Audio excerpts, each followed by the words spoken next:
No. because Okay, I'm you're around. for the Dorian scale, you're thinking as if it was an Aeolian scale or a natural minor scale, which would be related to the key of G.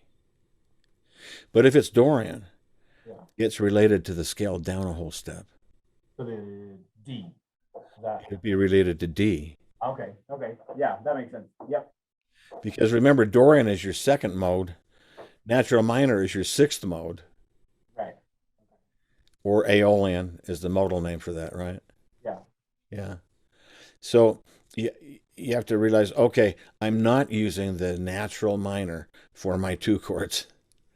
The flat six in that will sound really wretched. It sounds bad. Right. The Dorian, every note sounds good. Okay.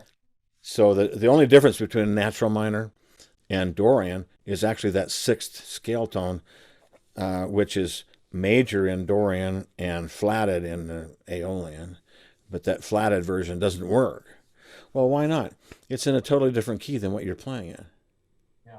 Now, I don't know if you've thought about this, but if you're playing a 2 and a 5 and a 1, are they not all functioning in the same key? Yeah.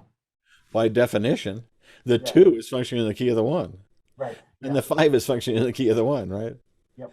So you Yeah. say, okay, I'm in the key of D, then my 2 chord, E minor, is functioning in two sharps, and my 5 chord, A7, is functioning in two sharps, and my 1 chord, D major, is functioning in two sharps.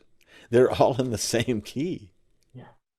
Yeah. That makes sense. That's just definition. So now what if I play it related to the key of G? Oops, I got a C natural in there, and now I've got everything related to the key of D and my two chords related to the key of G. That's Yeah, not going that to work. makes sense. Yep. That would work. Yeah. So I'm using this to kind of lead into a thought for you here. And Okay. this shouldn't really be quite a new thought, but maybe the way I'm using it might be a little bit new for you, because there's two ways you can think about any theoretical material, any scale material, for example. One is relative, one is parallel. Mhm. Now, everything we've been doing with chords has been parallel, Right. because we're saying major 1 3 5 7 9 compared to what? Well, in the major key of the bottom note, 1 3 5 7 9. Okay, one flat 3 5 flat 7 9 compared to what? Compared to what it would have been in major. Right. Yeah. That makes Everything's based on major, and we're comparing it to the parallel pitches in major. That's called parallel thinking. Mhm. Okay. So C major versus C Dorian. Well, C Dorian has a flat 3 and a flat 7. That's called parallel thinking. Uh-huh. Yeah. Where relative thinking, C Dorian, oh, that's related to the major scale down a whole step, C B flat. Oh, it has two flats. I'm going to get the same answer either way. Right. Yeah. But usually one might be more efficient than the other. Now, in Mhm. the case of Dorian, it's not too big of a difference, really. Right. Yeah. Uh, in the case of Mixolydian, I think it's quite different, because how would you think about Mixolydian if you're thinking relative? You think you're relative in Mixolydian, then you have to go down a fifth. By Yeah. major. Okay. So quickly, down a fifth from A flat. Yeah. D flat. This is not fast. No. Right? Okay. Then I get to D flat and say, oh, let's see, that has five flats. Okay. Starting on A flat, playing in five flats. That's going to give you the right answer. Right. But that's not as efficient as if I just said, hey, it's an A flat major scale. Flat to seven on the way up, by the way. Yeah. That's parallel thinking. If I just flat the seven, that's parallel. If I have to say, oh, it's related to a scale an interval away, like a fifth down, that's relative. Yeah. Now, historically, you've been exposed a lot to relative thinking, because we think so much about, okay, the major scale is G, and what's the relative minor? Oh, it'd be E minor, because it's the sixth mode. Yeah. That's relative thinking. But I could also say, oh, E minor? Well, compared to E major, it has a flat three, a flat six, and a flat seven. Uh-huh. Okay, there's parallel thinking. Right. Well, we're so used to thinking relative there. I think it just makes more sense to think relative because we're used to the relative thinking for that particular scale. But then when it comes to Dorian, it's like it's almost sixes whether you go down a step to get the key or whether you just flat the three and the seven. But my thought is, hey, we're doing the chord as flat three, flat seven. Why don't we do the scale as flat three, flat seven? It's Yeah, just the same thinking. And then I'm doing the chord for dominant as flat seven. Why don't I just do the scale as flat seven? yeah, So I actually do the whole 2/5 with parallel thinking. Parallel for the chord construction, parallel for the scale construction. I think it makes it easier for the kids to think the same way for both. yeah, that makes sense. Yeah, But relative is of course possible, and of course you get the same answer either way. You have to set yourself, well, ask yourself which one is most efficient. Do I think I've kind of decided for myself that I think it's more efficient to think the way I just described, where I'm thinking parallel. However, let's say we're dealing now with our half diminished chord. Do you have any idea what scale fits a half diminished chord? You've probably never been exposed to this idea, but um, no, I don't know. it's our seventh mode. We call it Locrian. Okay, So let's say that you have an E half diminished. Okay, now what scale goes with that? An E Locrian. Okay, how do you get an E Locrian scale? an Elocrian scale. What's the seventh? So it'd be the same as F. So we'd have one Yeah. flat. Since it's the seventh mode, then we just go up a half step to find out what our key signature, and we say, oh, start on E, play on one flat. Yeah, Done. Well, that's relative thinking for right. Locrian. Now let's look at what it would be to think parallel thinking. Oh, let's see. Compared to E major, well, it's got a flat two, flat three, flat five, flat six, flat seven. Oh, this is not very efficient anymore. No, not at all. I don't think it's efficient at all to think parallel for something that has five changes. But it's very efficient just to go up a half step and use the key signature. Bam, done. So I'm not saying I always think parallel. I'm saying I'm going to think the easiest way for whatever the phenomenon happens to be. And you're going to get the same answer, either parallel or relative, but which way is more efficient for the particular material you're dealing with? Does that make sense? Yep, that does make sense. Now I'll give you another example. We've just talked about thinking the in classical music when we talk about minors, we're talking about the parallel. I mean, we're talking about the relative Aeolian or natural minor. So we say, okay, let's say it's G minor. I'm sorry, G major, and I'm going to the relative minor, the E minor. Okay, so it has one sharp. Okay, now if I want to make that harmonic, I've got to raise the seventh on the way up and down. If I want to make that melodic, I've got to raise the sixth and the seventh. Mhm. Now, once I raise the sixth and the seventh, what's different now between that and the parallel major? See, if I got E major, it's going to have, I mean, E minor, E, F sharp, G natural, A, B, C, D, E, but I'm going to raise the C sharp and the D to D sharp. And now I've got E, F sharp, G, A, B, C sharp, D sharp, E. Well, compared to E major, It's just a flat three. there's only one note that's different. Yeah. Yeah, just flat three. So, okay. Now, in modern music, we don't use the descending form of the melodic minor. In old music, we do, and so you kind of have to think that, right, six and seven, okay, natural them on the way down, put them back. We don't have to do that in modern music. So we can just say, hey, it's a major scale flat three. Done. And what's that? That's parallel thinking on Yeah. something that we've historically always thought of in a relative way, and then we had to make permutations to it. Yeah. Cool. Does that make sense to you? Yeah, that makes sense. Yeah. And that's what I'm going to use if I got if I'm playing on a minor key and I'm playing that over the one chord, I'm going to use melodic minor, but it's only the ascending form of the melodic minor. All right. Up and down. And so instead of having to go through all that rigmarole of, let's see, related minor third up, okay, raise a six, seven, oh, put them back. No, flat three, done. So parallel is far more efficient if you think about melodic minor in a more contemporary way. Right. Yeah. Yeah. So I guess so. You said when are you using that though? You say if you're playing in a minor key over the Yeah, chord. that's for the tonic chord when I'm in the minor key. Remember that chord we added a little while ago has a minor third and a major seven? Yeah. Well, what scale does that? Yeah. Melodic minor. Minor. Yeah. Yeah. Absolutely.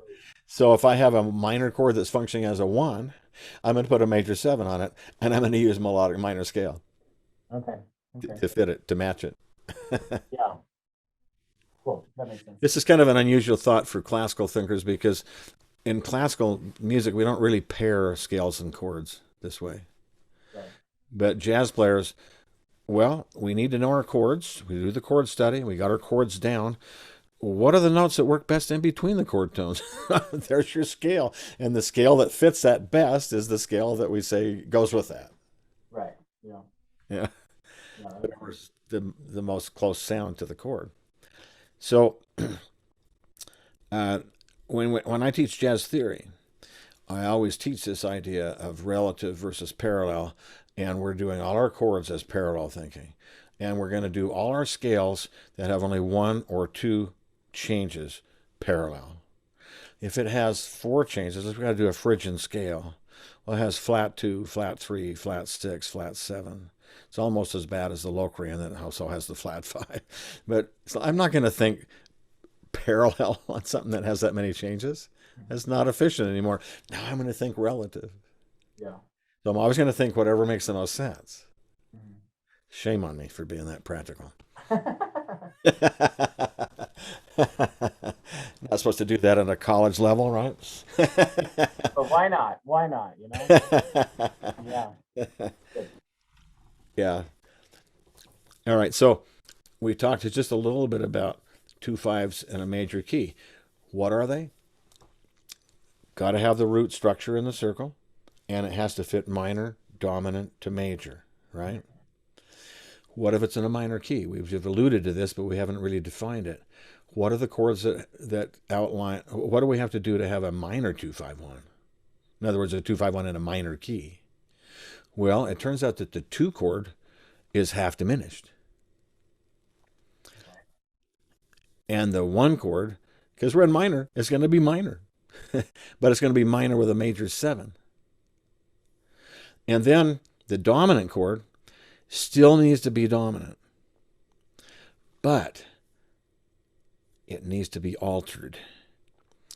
Now, when we talk about altering a dominant, we're talking about sharp 5 or sharp 9 or flat 9 or two of those or all three even, where we're altering fifths and ninths. It creates some more complexity in the chord, more tension.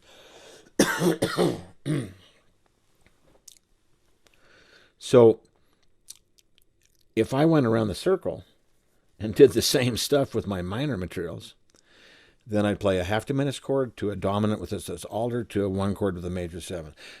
Keep going, half diminished chord, dominant chord altered, minor chord with a major seven. Go right around the circle. I get through four keys, go back and slip a point, slip again. Same process. I could do all that same thing with minor materials. Now, these materials are a little more challenging, especially for young kids. I wouldn't be doing that with your junior high group, and I would only do it with my high school group after I've already really got them well going into the major 2-5-1s. Yeah.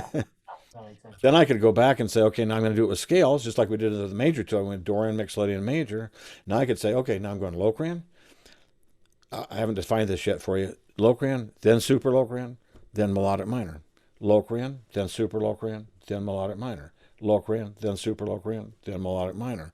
And all of a sudden, I'm playing minor 2-5-1s. Right. Cool.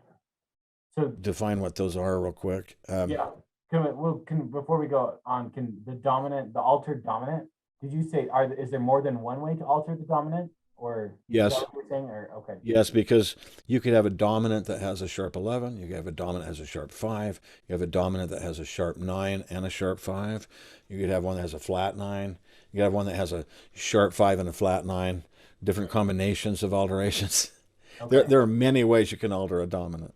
yeah, The way that I would want And this is actually the what I usually put on as the eighth chord in the chord study is this Okay. altered Yeah. dominant, and I do it as 1 3 sharp 5 flat 7. It's got to have a major third and a flat 7 to be dominant, but then has a sharp 5 and a sharp 9. So I'll go 1 3 sharp 5 flat 7 sharp 9.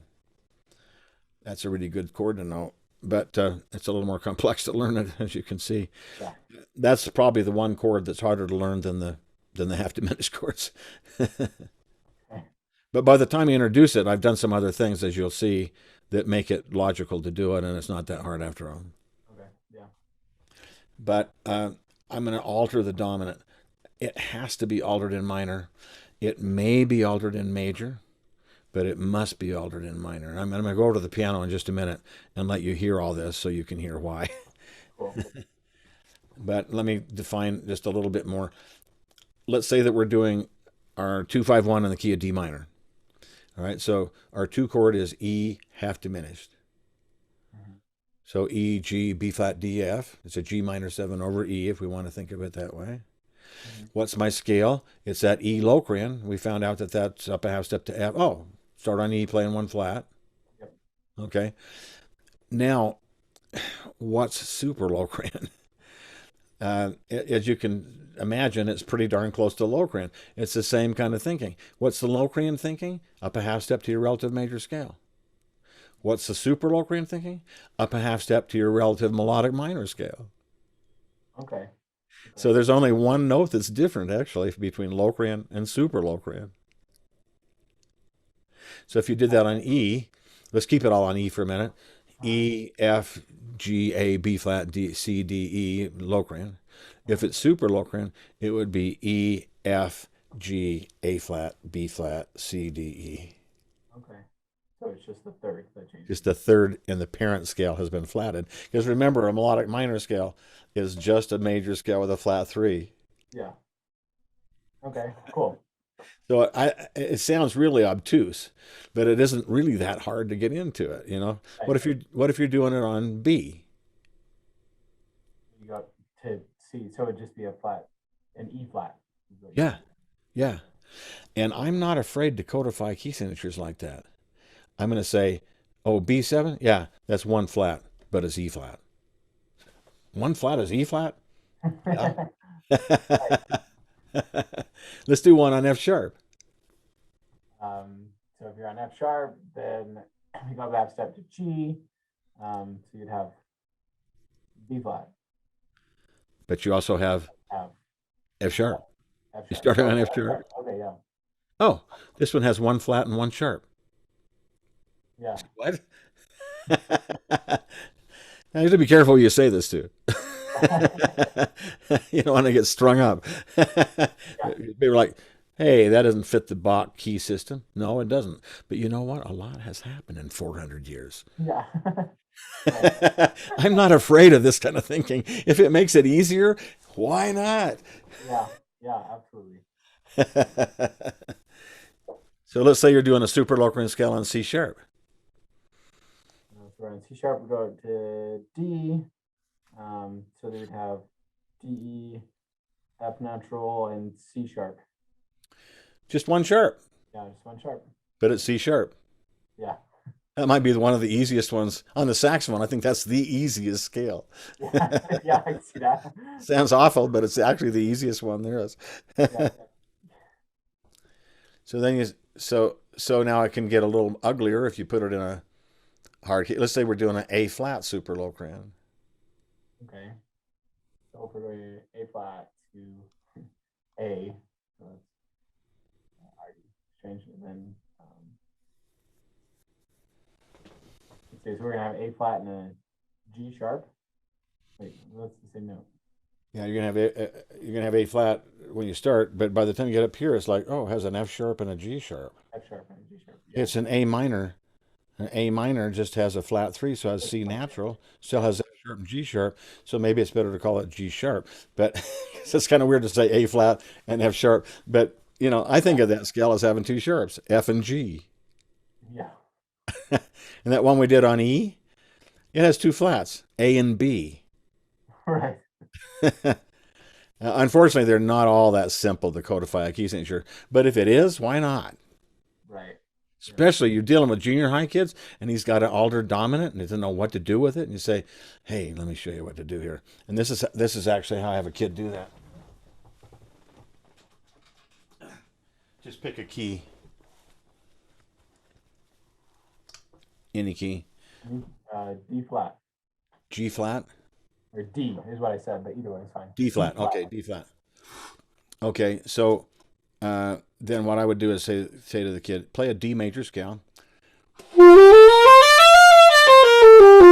Now flat to 3.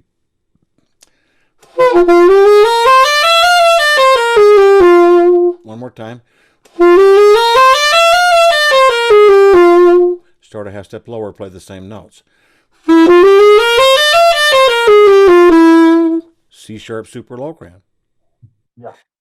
Cool. I would get there by playing the major scale, then flat to 3, then play that 7th mode, and you say, bam, simple. Yeah.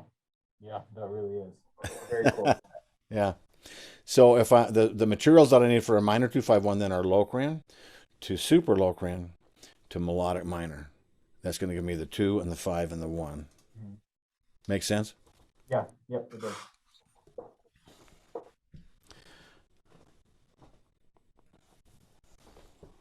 I'm And just that's I'm just thinking, okay, how do I write this all down quickly? And I realize it's probably in your book, right? Yeah, I think plenty of chapters. yeah, it should be. Hopefully I'm explaining it better, but yeah, it should be that. I think it is. I'm going to go over to the piano. You won't be able to see me, but I think you can hear me. Okay. And I'm going to illustrate some things that will help you hear what we've been talking about. Okay.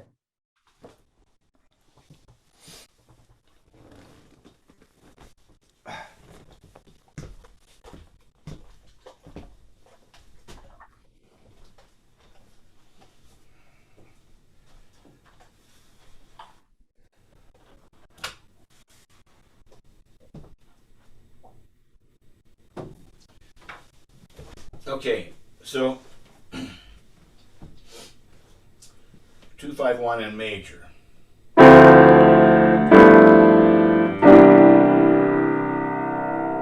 2 chords minor, 5 chords dominant, 1 chord's major. Mhm. Scales that fit that.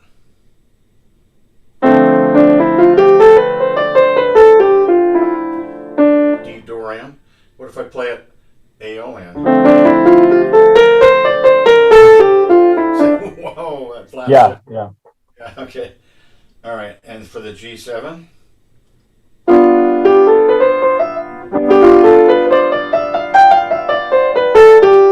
And then, of course, for the C major.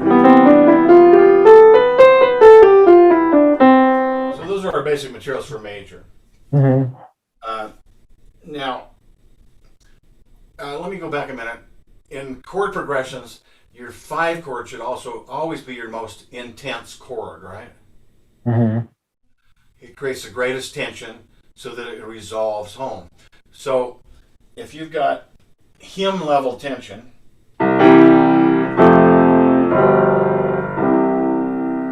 okay, that's enough tension. So here's my tension level. So this dominant, that's enough tension to balance that to sound like going home. Mm-hmm. What if I do that in a jazz chord, jazz 251 now, where I'm using 9th chord level of tension? Mm-hmm. That's my 2 chord. It's my 1 chord. Then my 5 chord, if I played it the same way I did in the hymn,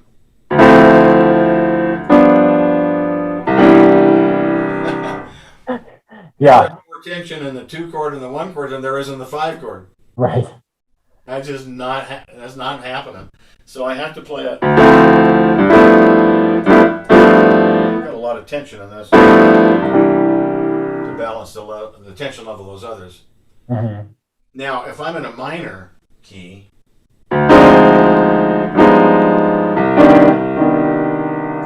there's my tonic minor with the major 7. If I play it with the minor 7, it feels like it's a 2 chord to me. Mm-hmm. Feels like it wants to keep going, 251. Doesn't sound like I made it to home. But if I play it this way, and And here it is with a 6 instead of a 7. Here it is with the 7 again. Here it is with 6 and 7.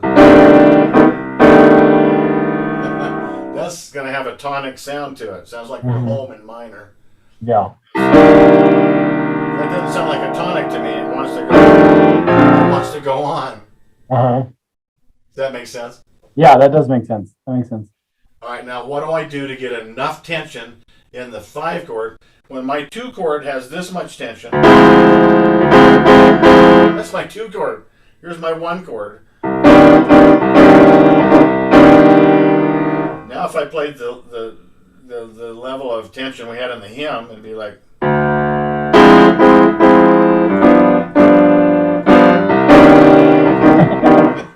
It's ludicrous. Yeah, it's just funny.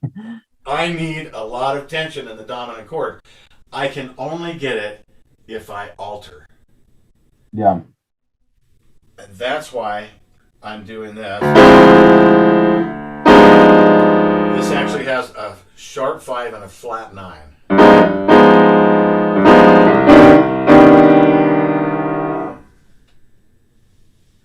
So I think your ears have to hear this kind of stuff, right? Yeah. Yeah, that makes sense. If I alter in a major,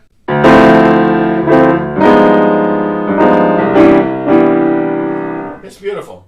No problem. I can do that. But I don't have to. Right. But in minor, really I have to. Yeah. And you hear why, right?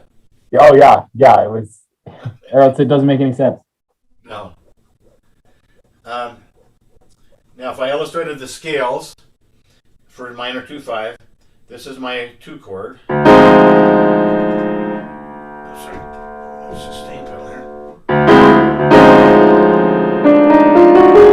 I don't know, what am I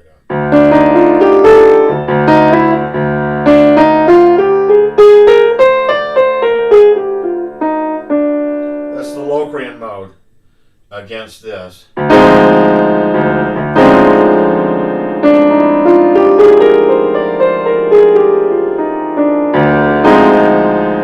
How that fits that. Mm-hmm. Then I go to the altered dominant. To be able to fit this, I got to do the super Locrian.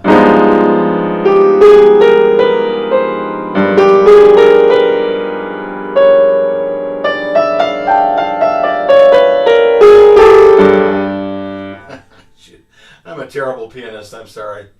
No, it's okay. My minor chord, tonic minor. I'm going to play the melodic minor.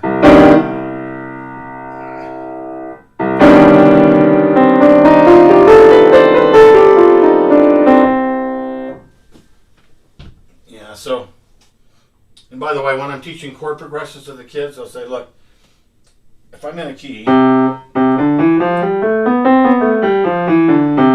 build a chord on the first tone, second tone.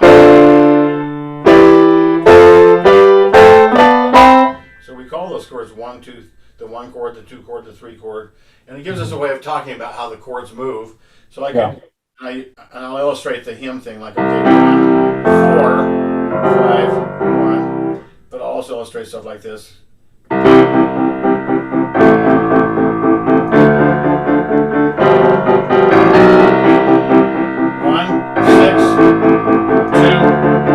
5. I'm just kidding.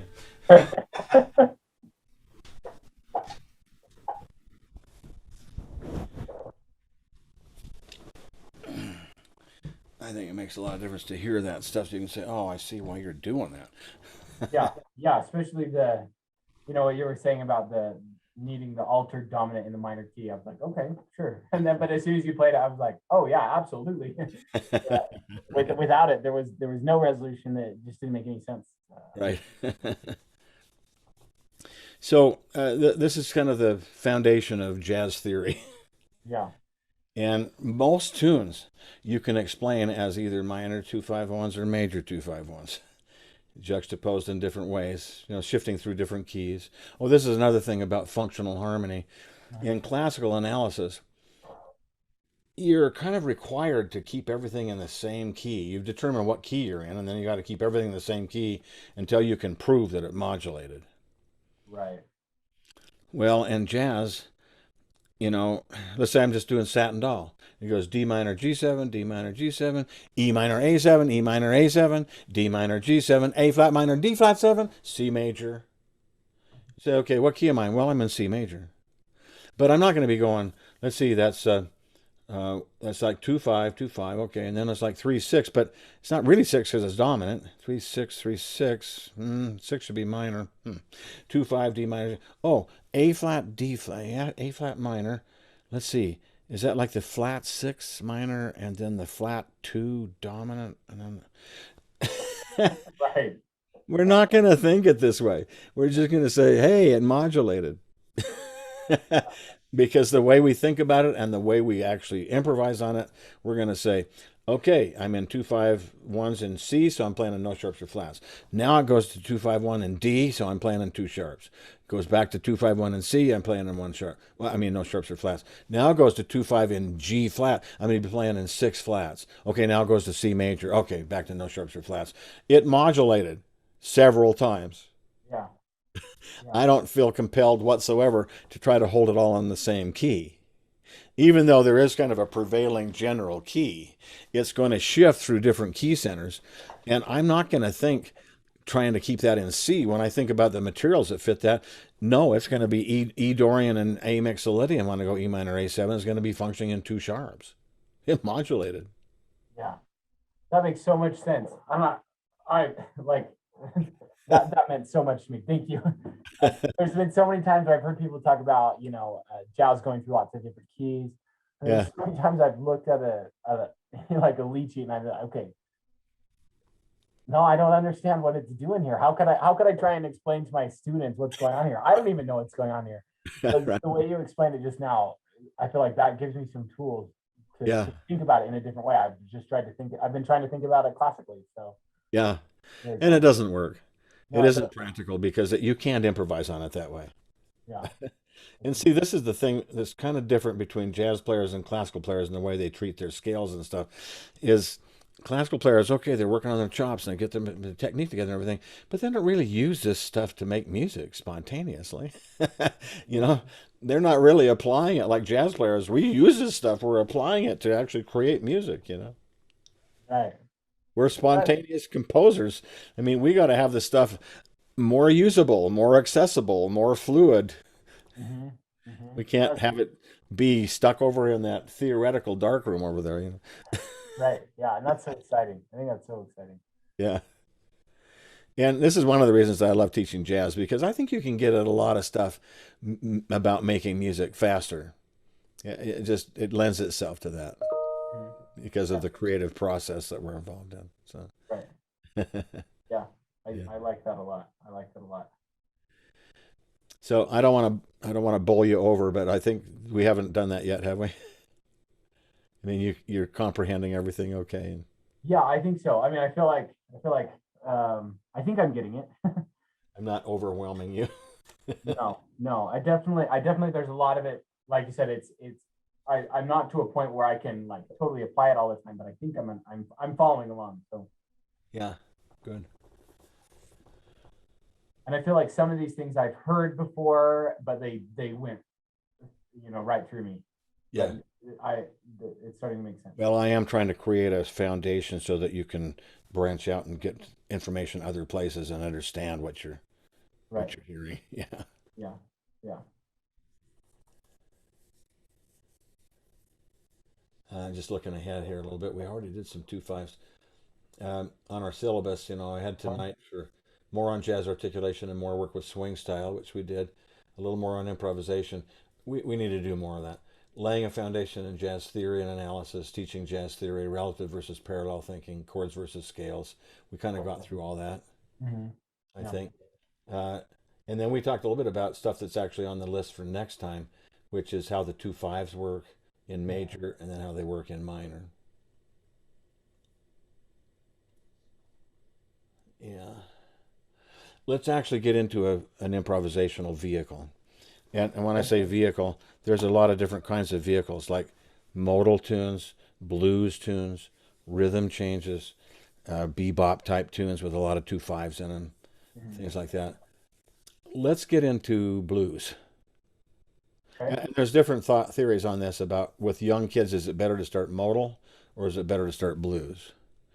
The people who are usually on the modal side are saying, hey, blues, you get you teach the kids the blues and then they get stuck playing the blues scale on everything and they never learn how to improvise, you know. Well, Yeah. if that happens, it's the teacher's fault. It's not because it was a bad thing to do. I don't think because you got to take them further. You got to take them on. That's where they stop. Right.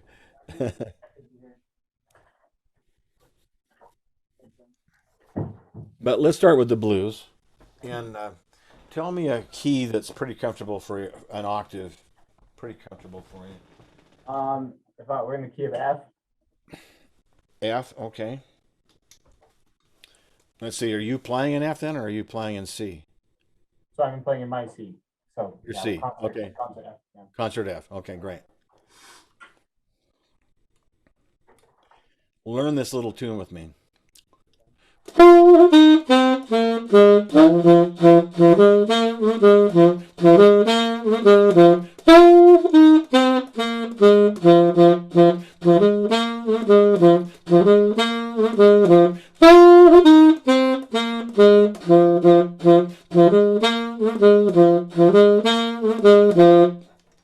That's one time through the tune, Okay. which is three times through the basic idea, which is a four Yeah. bar phrase. And then it just repeats two more times. So see if you can get these notes.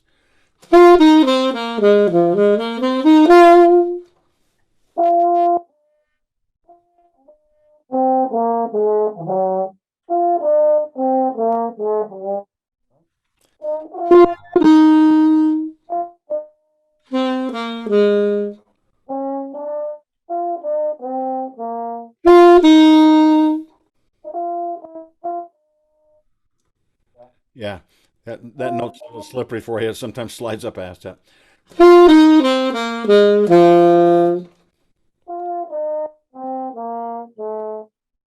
Ba, ba, E flat.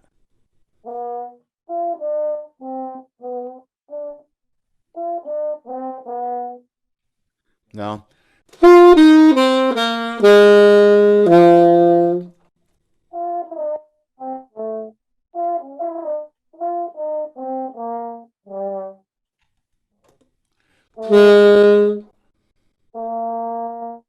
The note you're missing is E flat in your key. That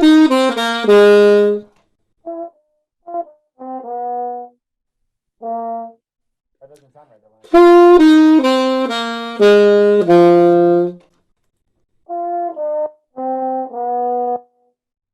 That's E flat. You're playing a flat five there. Don't play the flat five.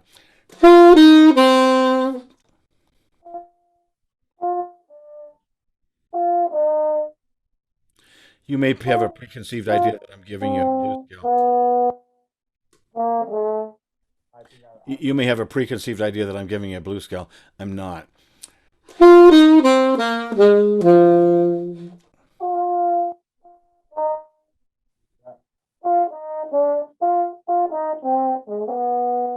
Okay, match the notes with me. Just match.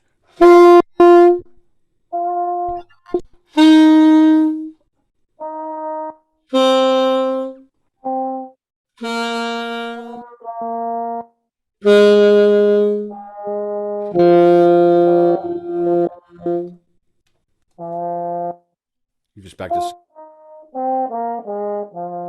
Here you go. Now we put it in a rhythm.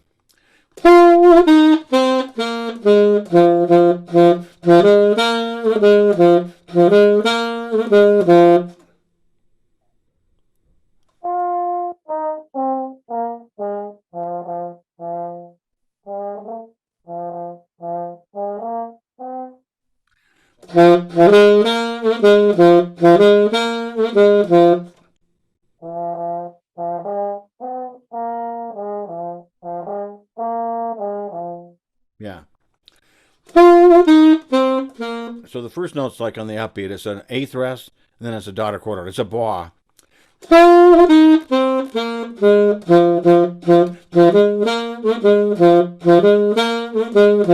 There's some doo-wahs in there, and there's some dots in there.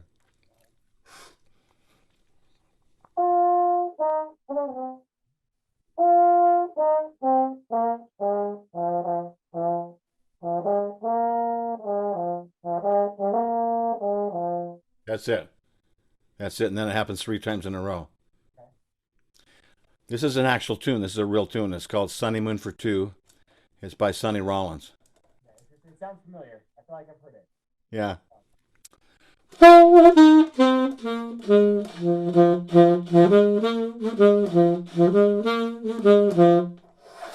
It turns out that the tune is, the notes of the tune are actually are a scale though. Do you know what scale it is? So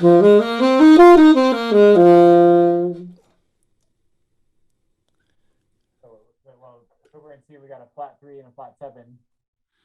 Yeah, and 4 and 5. 1 flat 3, 4 5 flat 7. That's only 5 notes. Yeah.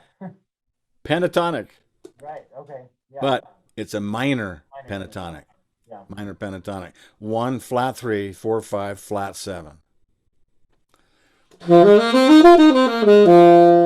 Right? Yeah. So, all right, I'm going to teach this tune to the kids by ear. I could easily pass out a piece of paper and have them reading, but I don't want to reinforce that dependence on the page. I want them to use their ears, and it might start a little slowly like it is here. That's okay. Right. It's okay. Right. We're using the ear.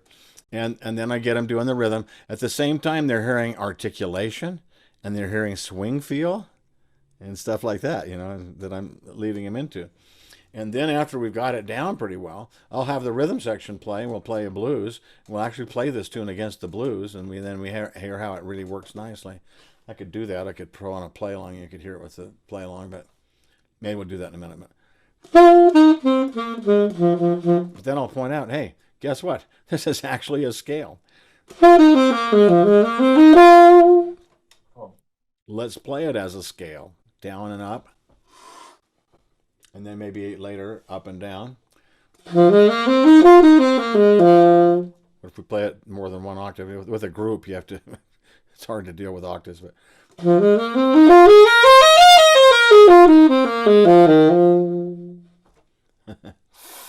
Then here's what I'm going to do with this, Jeremy. I'm going to actually do call and response. So I want to do this with you for a second. Okay.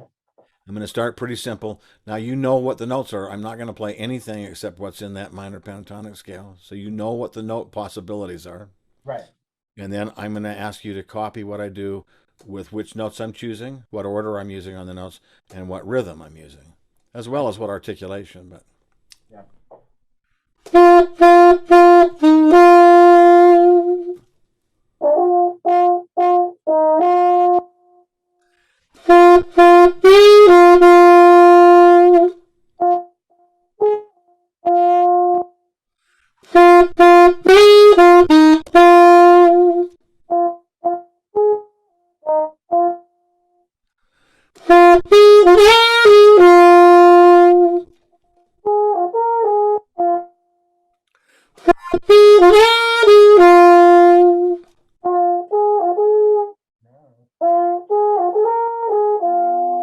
my first note is a dot. You're not doing dot. Right. I want the kids to get all of it if they can, but yeah.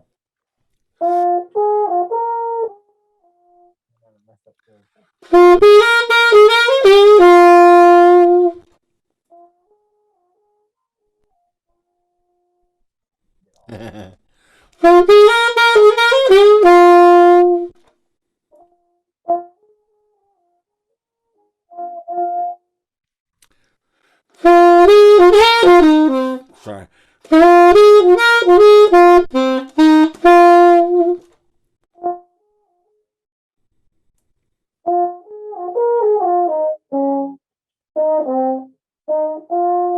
That's it. Yeah.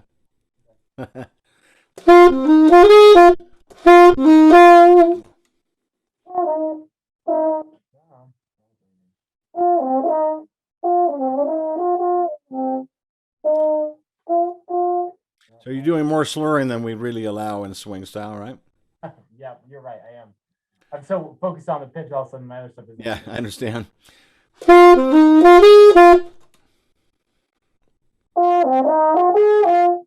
Yeah,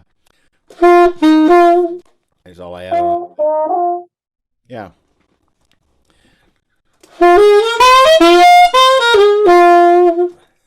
I just did the whole scale, but with a little different rhythm.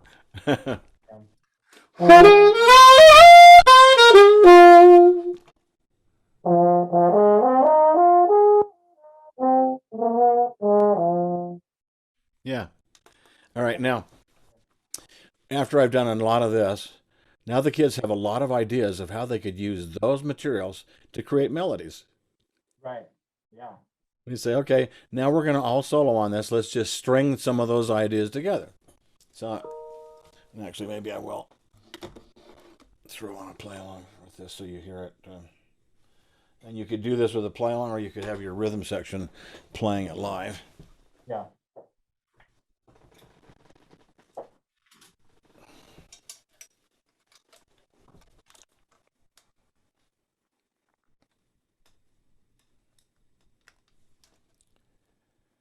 Uh,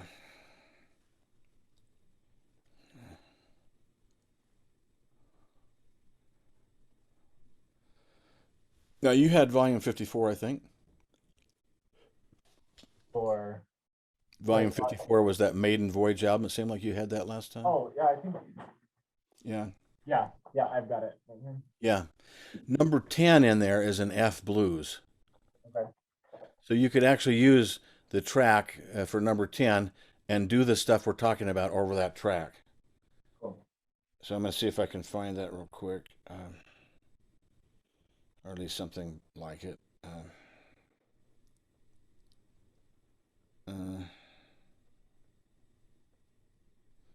okay, I think this might be. 1, 2, 1, 2, 3, 4.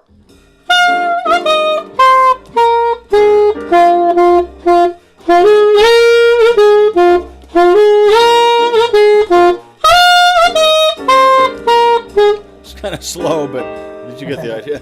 Yeah, yeah. And then I could be doing stuff like this.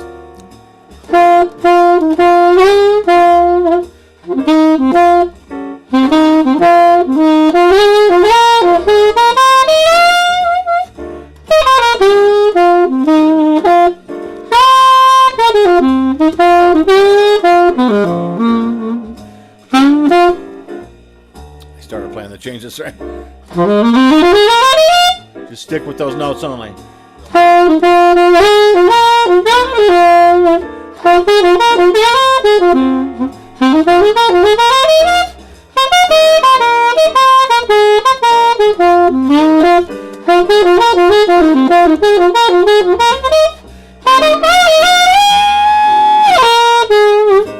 And I can get a lot of stuff done with just those notes.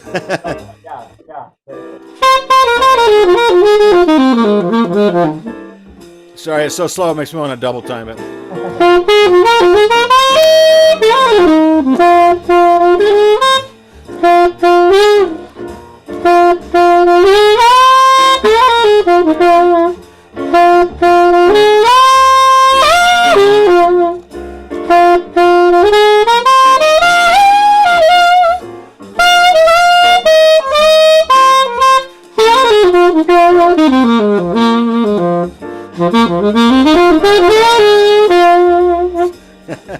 And all I'm doing is using those notes. Right. Yeah. And you can get the kids into that. They don't have to know what a blues is. They don't have to know what the progression is. They don't have to even know or hear when the chords change, because we're just blanketing everything with the same piece of material, which is that minor pentatonic. Right. It's a good entry level Uh-huh. kind of thing for improv. And it's something you could do in a warm up in a band. Maybe you teach the tune one day and then point out that it's a scale. Maybe the next day you do a bunch of, you review that, and then you do a bunch of call and response stuff. And then the next day you have everybody play a solo in the warm up time, one chorus. Mhm. Now, you have to be disciplined. You can't use any notes that aren't in that scale. You have to use only notes, but you can use them in any order, in any rhythm you want to, or in any octave you want to. Yeah. And it gets them creating. And really, it's better to create with an economy of material like that. Mhm. If you Yeah. have too many options, it's a problem. Remember, Igor Stravinsky called it the abyss of freedom when everything was possible. He said, Yeah. I just can't get the creative juices flowing when everything's possible. I have to kind of put myself in a box and say I have to create within these parameters, and then the creative juices start to flow. Right. Yeah. That makes sense. And so it's not all bad to do that. Yeah. but Absolutely. but you know what? You can't play any wrong notes. And so all the kids have a success. Mhm. And you can even point out at the end, hey, nobody died. Did you notice? Right. This is okay. It's kind of fun, isn't it? Yeah. And That makes sense. kind of help them overcome some of the fears because by the time they get to high school, junior high is a little better, but by the time they get to high school, there's quite a bit of fear of what the peers are going to think and everything. Yeah. But if Absolutely. everybody's playing the same notes, same idea, and they have to do, and nobody can play anything wrong, and everything's successful. Yeah. I Yeah. think it's a good way to start. Definitely. That makes sense. Yeah. Very good. Now you could add one more note to that after I do that first. But if you added one more note, I'm going to add this one.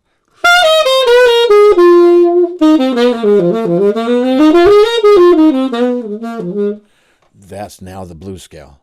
The Oh, minor pentatonic scale and the blues scale only are one note different. And the note that I have to add for the blues scale is flat 5. So now the blues scale formula will go 1, flat 3, 4, flat 5, then 5, flat 7, yeah. 8. So I've only added one more note, but I've kept all the same notes I already have. I've just added the flat 5. So I still have the 5 too. Mhm. Yeah. And you could do more call and response with that.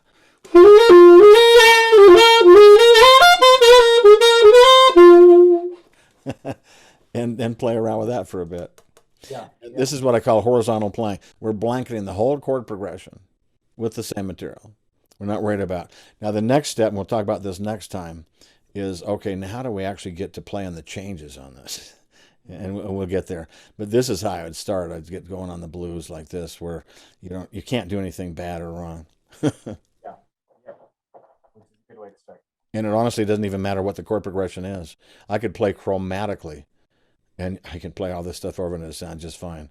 Even though I just played 1,000 wrong notes, it just sounds fine. Yeah. So you don't have to worry about that, But you should play around this way a little bit. Number 10 in that book, and then play this stuff, Yep. practice Yep. this tune, play around with the minor pentatonic scale, then add the flat 5 in there and play around with the blues scale for a little bit. Okay. Yeah. I'll do it. Okay, so that's the focus on improv. Okay. Yep. And then I gave you a few more things you could focus on technically besides the chord study, which we added some stuff to. We also talked about going around the cycle, playing the chords in the order of 2/5s, and also playing the scales in the order of the 2/5s, which do that at least in major.